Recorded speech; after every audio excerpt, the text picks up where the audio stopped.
The government of Colombia denounced the attack perpetrated in the rural area of Mundi, Cauca, against the father of the country's vice president, Francia Marquez. In Israel, Prime Minister Benjamin Netanyahu dissolved the work cabinet amid internal and international pressure. In Saudi Arabia, a Judge pilgrim performed tawaf at Mecca's Grand Mosque as Muslims mark Eid Al-Adha.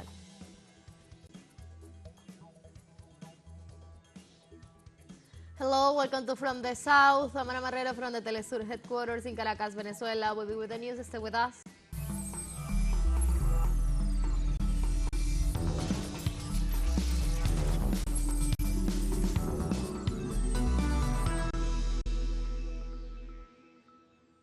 In Colombia on Sunday, the Sigifredo Marquez, father of the Vice President of Colombia, Francia Marquez, suffered an attack when he was traveling through the Cauca department in a bulletproof van. During the incident, Marquez was accompanied by his 6-year-old grandson nephew at the Vice President. Both got out unharmed. In this regard, through a press release, the Presidency of Colombia condemned the event and stated that these attacks against civilians are a flagrant violation to human rights.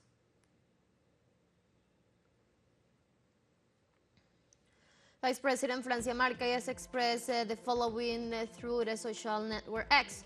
It pains my heart that just this day my father was attacked.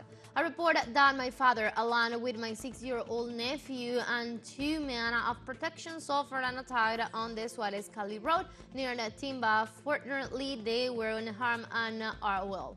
I express my concern for security in Cauca, Valle del Cauca, in the municipality of Suarez and district of La Toma, as well as for the security of my community and my family.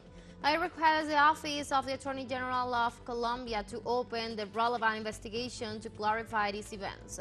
To the Ministry of National Defense to take the necessary measures to strengthen the presence of military and police forces, which contribute to ensure the security in Cauca and Valle del Cauca at this difficult time, and appeal to the whole of Colombia to join efforts to lead our society to peace.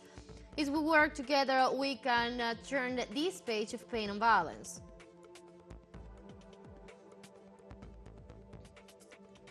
In this sense, the President of Colombia, Gustavo Petro, expressed his solidarity with the Vice President of Colombia, Francia Marquez, after the attacks suffered by her father. In this way, through his account on the social network X, the Colombian leader expressed a hug of solidarity to Vice President Francia Marquez for the attack against her father. Furthermore, he asked the authorities to start the relevant investigations.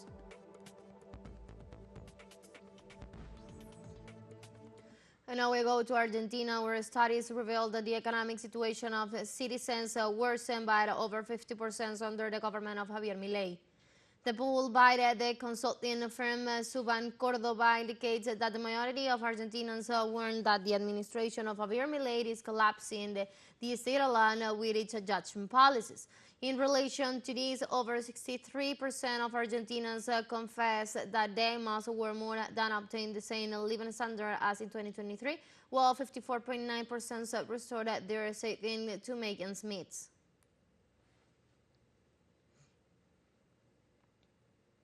Also in Argentina, 16 people remain in high-security prison after the violent repression of mobilizations against the approval of the law of bases.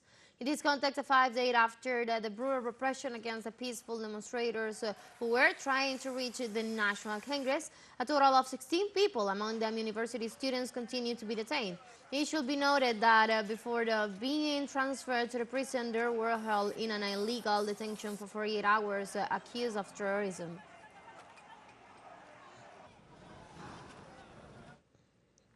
In this context, the governor of Buenos Aires province, Axel Kicillof, made a statement on social media. Today, it is fulfilled the 69th anniversary of the bombing of Plaza de Mayo that sought to overthrow the democratically elected President Juan Domingo Perón.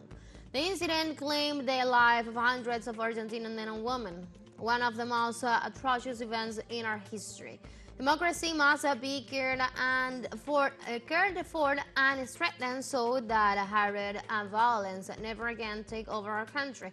We demand that the immediate release of those incarcerated from demonstrating against the love bases.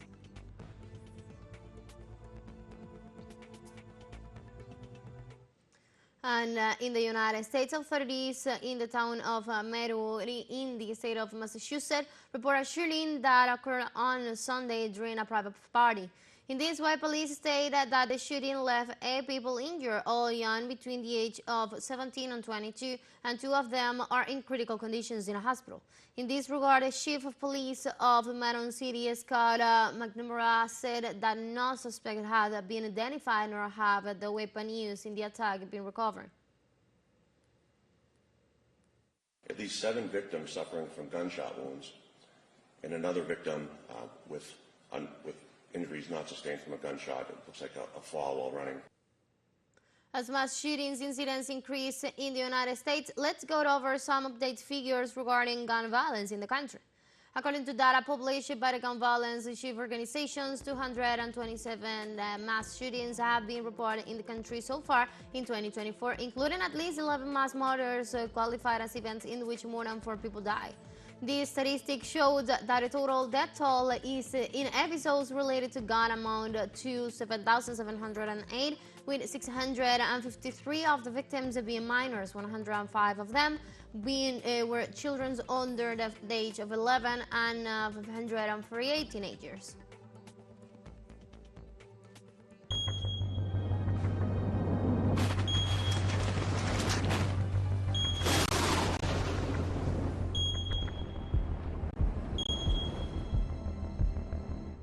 Now we go to Libya. The drought experienced by the country has not only caused regional water shortages, but also impaired migration, as was reported on Monday by the mayor of the village of Kawa Murun Khaluf. With around 95% of its land categorized as a desert, the United Nations regarded Libya as one of the world's most water-scattered countries. Regardless, the town of Kawa, located in the Nafusa Mountains, had been full of green meadows until the onset of the 21st century. Nowadays, the local amazing people struggles to cultivate produce and feed their livestock in the drought. Sheep farmers in the area have sold their livestock because of the scarcity of water and the drought in the region. A truckload of water has to travel between 50 and 40 kilometers, costing between 150 and 160 dinars, around 30 euros. All farmers sold their livestock. The number of livestock is shrinking considerably because there is no water and we don't see the heavy rains we used to have in the 60s and 70s. Yes, the lack of rain is the cause, but we are asking the authorities to take care of all these regions, specifically by providing the infrastructure for the water networks and by providing the water itself. That's what we're asking from the government, to not let its citizens suffer and pay the hefty amount of 80 dinars, around 15 euros, for a truckload of water. Drought has other effects, not only on nature. This region lives mainly from agriculture, and when we say that there is no agriculture, we mean that there are no olive trees, no barley, no wheat. Most people have left this region and migrated to the capital Tripoli. The main reason for the migration. Let's take a very first break, but remember you can now join us on our TikTok account as teleSUR English, where you'll be able to see news in different formats, news updates and more. Stay tuned for more news.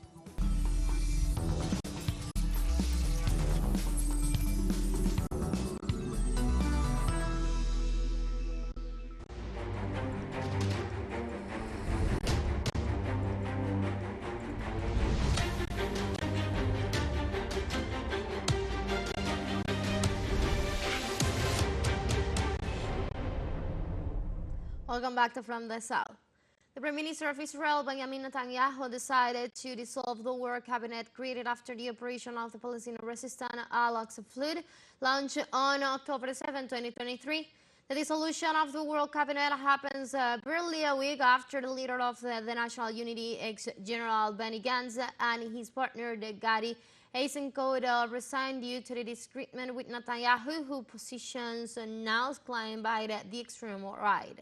The move comes 9 months after the start of the genocide in Gaza Strip.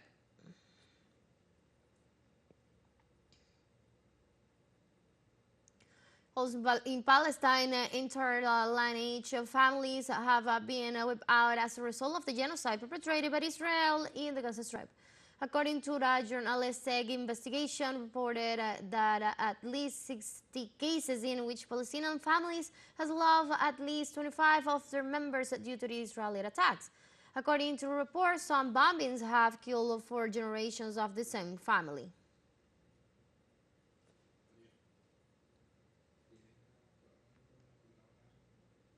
The United Nations Relief and Works Agency for Palestine Refugees in the Near East denounced the systematic killings of its aid workers in the aftermath of Israeli attacks on Gaza. On social media, they post, "Gaza is the most dangerous place in the world for humanitarian workers. Since the war began, 193 UNRWA colleagues have been slammed as a high death toll in the history of the United Nations. Despite this, our partners continue to work to support families and provide an aid aimed at trivial humanitarian crisis."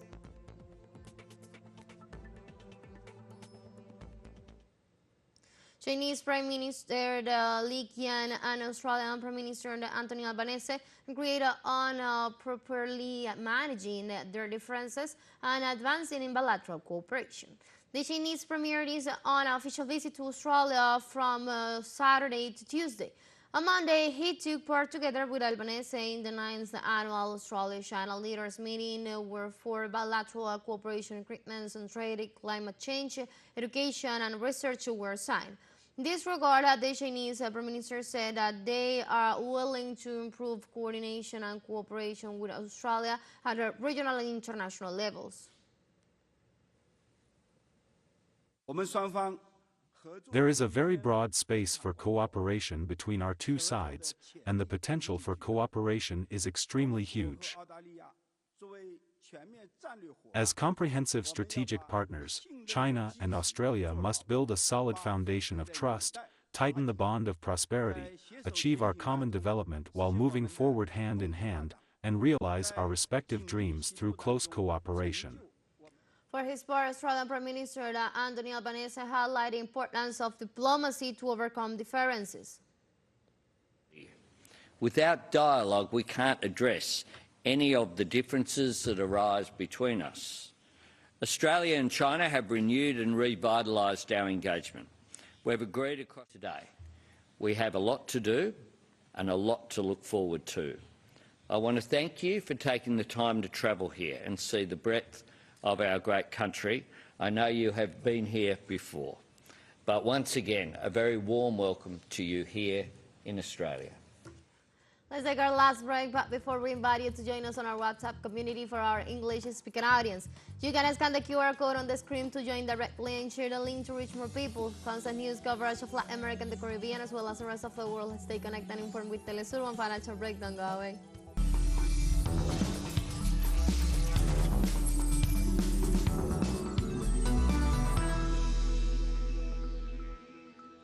Welcome back. In India, at least 7 people were killed on Monday in a train accident in the state of West Bengal. Regarding the incident, local police representative reported that rescuers were still reaching for victims under the passengers and freight trains, and confirmed that 39 injured passengers had been hospitalized. Meanwhile, the member of the Rail Protection Forces, Kumar Sain, indicated that it was possible that there were more bodies to be found.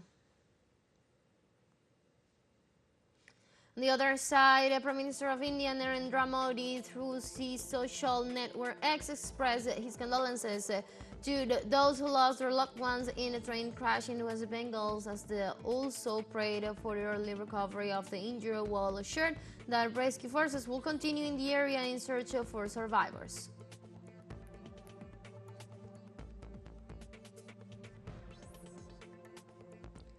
The Russian government denounced the North Atlantic Treaty Organization intentions to take more nuclear weapons out of the storage and put them on standby for possible deployment.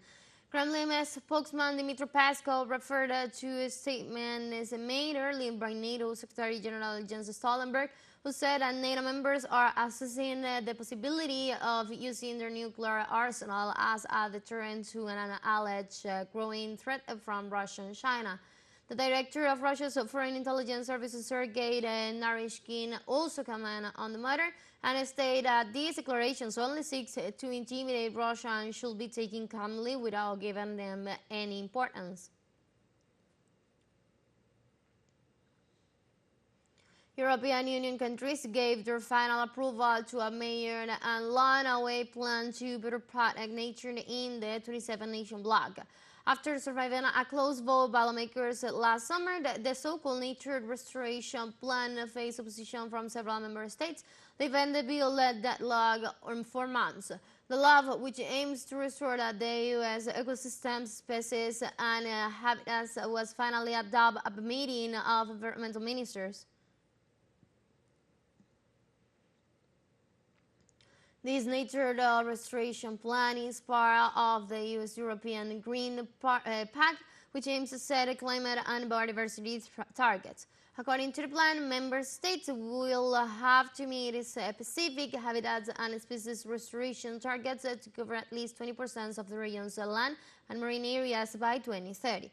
Important to remember, the plan lost some of its progressive characters during negotiations due to fierce oppositions from the European Parliament's main political groups, the European People's Party, which, along with other conservatives and the far right, had insisted that the plans will undermine food security, fuel inflation, and harm farmers.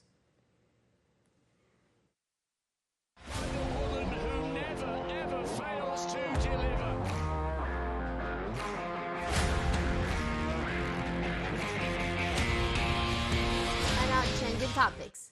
On Monday, in France, the organizing committee of the Paris 2024 Games held the second rehearsal of the event's opening ceremony in the Seine River. In this sense, close to 55 boats took part in the technical test ahead of the July 26 opening date, in which the athletes will parade on Borghese in front of some 300,000 spectators. The exercise took place on the waters of the heritage River Seine between the Austerlitz and Dienne brigades, a 6-kilometer stretch planned for the opening of the Games. In this context, the authorities announced that the third technical exercise will take place on June 24th.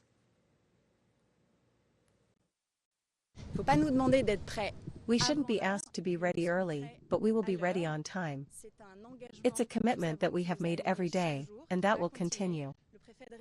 As the regional prefect, who coordinated all this, has said, the weather will become milder again from next week, which will be important in helping us to finalize this whole route.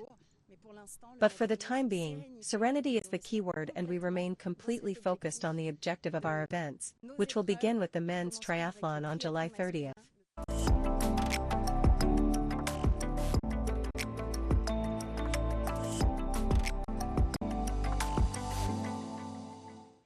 Goal to culture.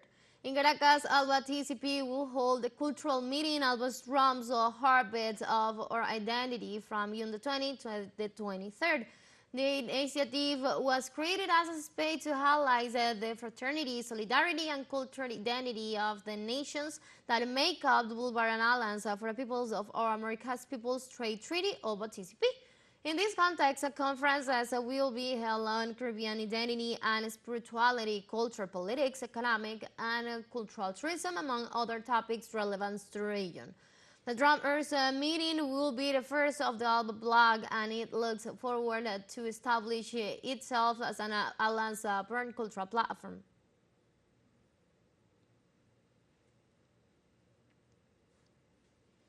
And we go to Ecuador. The Quito International Book Fair came to an end after receiving more than 50,000 visitors and leaving a positive impact on the reading public. With the participation of Colombia as a guest of honor and hosting more than 300 activities, the event had a plural, open, and democratic section as described by the mayor of the Ecuadorian capital, Pepe Muñoz. During the fair, the presentation of the book Ausencias by journalist Carol Noroña was well received.